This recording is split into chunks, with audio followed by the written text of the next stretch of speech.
நாமத்துக்கு மகிமை உண்டாவதாக. இந்த புதிய நாளை தேவனுடைய கரத்திலிருந்து நாம் ஒவ்வொருவரும் பெற்று நாமும் தேவனும் நாமமாய் ஒன்றாக நெருங்கிய உறவு தொடர்பு ஐக்கியத்திலே இருந்து கொண்டு என் நேசருடைய அந்த வேத வசனத்தின்படியான ஆலோசனையின்படியாக நாம் நடப்பது நிமித்தமாக இந்த நாளிலும் வசனத்தின்படி செய்கிற நமக்கு சகலமும் நன்மைக்கு எதுவாய் சகல காரியமும் வாய்க்கும்படியாய் ஜெய கிறிஸ்து ஜெயமாய் நடத்தி செல்லும்படியாய் அவர் நம்மை ஆழத்திலே கொண்டு போய் வலையை போடும்படியாய் நாம் வலது பக்கத்திலே வலையை போடும்படியாய் 153 பெரிய மீன்களையும் 2 வலைகள் 2 படகுகள் நிரம்பி வழியத்தக்கதான மீன்களையும் பேதருக்கு கொடுத்தவர் இன்றைக்கும் ஜீவிக்கிறார். ஆகவே தொடர்ந்து அன்பின் கயிறுகளினால் கட்டி நம்மை இழுத்து கொண்ட சர்வ வல்லமுள்ள தேவன் அநாதி சிநேகத்தால் நம்மை சிநேகித்தார், காருண்யத்தால் நம்மை இழுத்து கொண்டார். ஸோ அவருடைய அநாதி சிநேகம் என்றென்றைக்கும் நம்மேல் உள்ளது. அவருடைய கிருபையும் என்றென்றைக்கும் சதா காலமும் நம்மேல்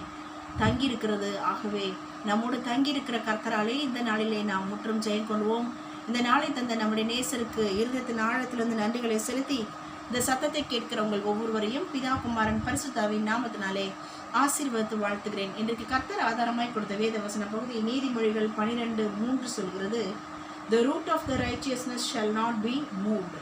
ஸோ நீதிமானுடைய வேர் அசையாது. ஸோ த வேர் அதாவது நீதிமான்களுக்கென்று வைக்கப்பட்டிருக்கிற அந்த வேரானது ஆணி வேரானது கர்த்தருக்குள்ளாக ஊன்ற கட்டப்பட்டிருக்கிறபடினாலே வேத வசனத்துக்குள்ளாக ஊன்ற கட்டப்பட்டிருக்கிறபடினாலே பரிசுத்தாவின் அபிஷேகத்தினாலே அக்கினி பாசையினாலே நிரப்பப்பட்டிருக்கிறபடினாலே நீதிமானுடைய வேரை ஒருவரும் அசைக்க முடியாது.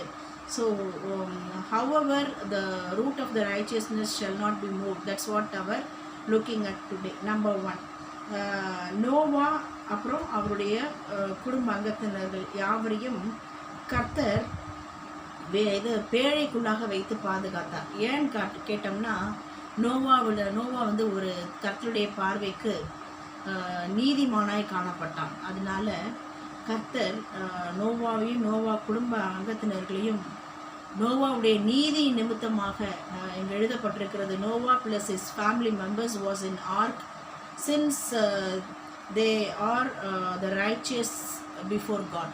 கர்த்தருக்கு முன்பதாக தேவ நீதியை செய்தபடியினாலே நோவாவும் நோவா குடும்ப அங்கத்தினர்களையும் பேழைக்குள்ளாக வைத்து காக்கப்பட்டார்கள். ஸோ நீதிமானாகிய நோவாவின் நிமித்தமாக முழு குடும்பத்தையும் கர்த்தர் காக்கிறார். Number 2, Noah did all that the Lord commanded him. Noah என்ன பண்ணாரு, கர்த்தர் அவனுக்கு கட்டளையிட்டபடி எல்லாம் ஆர்க்க அவன் பில்டப் பண்ணான். So whatever the Lord spoke to Noah he obeyed and according to God's words or God's commandments Noah did everything and prepared an ark. So கர்த்தருடைய வார்த்தையின்படி கட்டளையின்படி எல்லாம் நோவா செய்தார். ஸோ அதனால அவன் அழிந்து போல அவன் நிமித்தமாக நோவா என்ற ஒரு நீதிமான் நிமித்தமாக நோவா குடும்ப அங்கத்தினர்களை கர்த்தர் பேழைக்குள்ளாக வைத்து பராமரித்து பாதுகாத்து வந்தார். Number 3, இங்கே பார்க்கிறோம் தேவன் the God remembered Noah and all the animals wild and tame. அதாவது நோவாவையும் நோவாவோட கூட இருந்த அந்த விலங்குகள் பிராணிகள் பறவைகள் எல்லாவற்றையும் கர்த்தர் நினைத்தருளினார். ரிமெம்பர்டு என்று சொல்லும்போது கர்த்தர் நோவாவை மட்டும் நோவா குடும்ப அங்கத்தினர்களை மட்டும் நினைக்கல, நோவா தன்னுடைய பேழைக்குள்ளாக வளர்த்து வந்த பிராணிகள் விலங்குகள் எல்லாவற்றையும் கர்த்தர் நினைத்தருளினார். மனுஷர்கள் நினைத்தருளினார் என்று சொல்லும்போது மனுஷர்கள் ஒரு நிமிஷம் நினைப்பார்கள், அதற்கப்புறம் மறந்து போவார்கள். ஆனால் கர்த்தர் அப்படி அல்ல. தேவன் நம்மை நினைத்திருக்கிறார். அவர் கர்த்தருக்கு பயப்படுகிற பெரியோரையும் சிறியோரையும் அவர் ஆசீர்வதிப்பார். நம்மையும் நம் பிள்ளைகளையும் வர்த்திக்க பண்ணுவார் என்று நாம் சங்கீதத்திலே வாசிக்கிறோம். ஸோ கர்த்தர் நினைத்தருளினால் என்று பார்ப்போமானால் அது ஆசீர்வாதத்துக்கு நிறைய நடத்துவார்.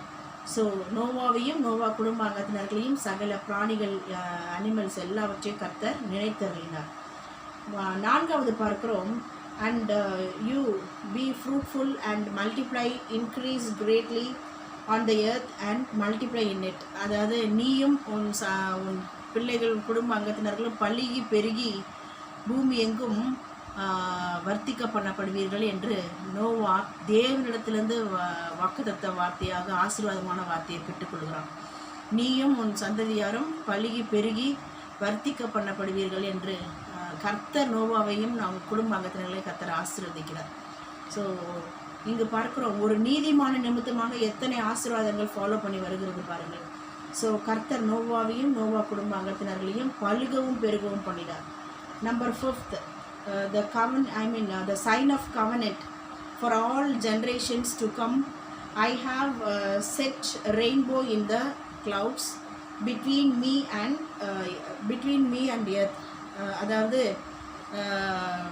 கர்த்தர் நோவாக்கும் நோவா குடும்ப அங்கத்தினர்களுக்கும் ஒரு அடையாளத்தை, ரெயின்போவை, ஒரு வானவில்லை கர்த்தர் உண்டு பண்ணி ஒரு அடையாளத்தை காட்டுகிறார். ஸோ ஒரு நீதிமான் தேவ பார்வைக்கு, தேவனுக்கு பிரியமானதை செய்வோமானால், தேவனுடைய பார்வைக்கு நீதிமானாய் நாம் முன்குறிக்கப்பட்டு அழைக்கப்பட்டு தெரிந்து கொள்ளப்பட்ட நாம், நீதிமானாய் உருவாக்கப்பட்டு கொண்டு வருகிற நாம் மகிமைப்படும்படியாய் ஒரு அடையாளத்தை கர்த்தர் நோவாக்கும் நோவா குடும்ப அங்கத்தினர்களுக்கும் மேகங்களின் நடுவிலே கர்த்தர் ஒரு அடையாளத்தை காட்டுகிறார், வானவில்லாக, ஒரு ரெயின்போவாக. ஸோ இத்தனை காரியங்களும் அவனை பலுகி பெருக பண்ணி பூமி எங்கும் அவனை நிரப்பி இருக்கிறது. இன்றைக்கு அந்த ஜென்ரேஷனில் தான் நாமும் வந்திருக்கிறோம். ஸோ நாம் தேவனுடைய பார்வைக்கு நீதிமானாக இருக்க நம்முடைய வேரை ஒரு மகனும் அசைக்க முடியாது. எந்த பிசாசின் வல்லமைகளும் பிசாசின் கிரிகளும் நம்மை அசைத்து விட முடியாது. ஆகவே தான் சங்கீதக்காரன் கூட சொல்லுகிறான், கர்த்தரை எனக்கு முன்பதாக வைத்திருக்கிறேன், அவர் எனக்கு வலது பரிசுத்தில் இருக்கிறபடினா நான் அசைக்கப்படுவதில்லை. கர்த்தரை நம்புகிறவர்கள் என்றென்றைக்கும் அசைக்கப்படாதிருக்கிற சீயோன் பருவத்தை போல் இருப்பார்கள்.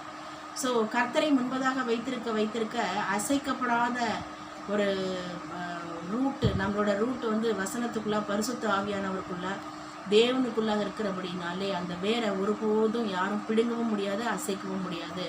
ஸோ நீதிமானை கர்த்தர் நினைத்தருளுகிறார்.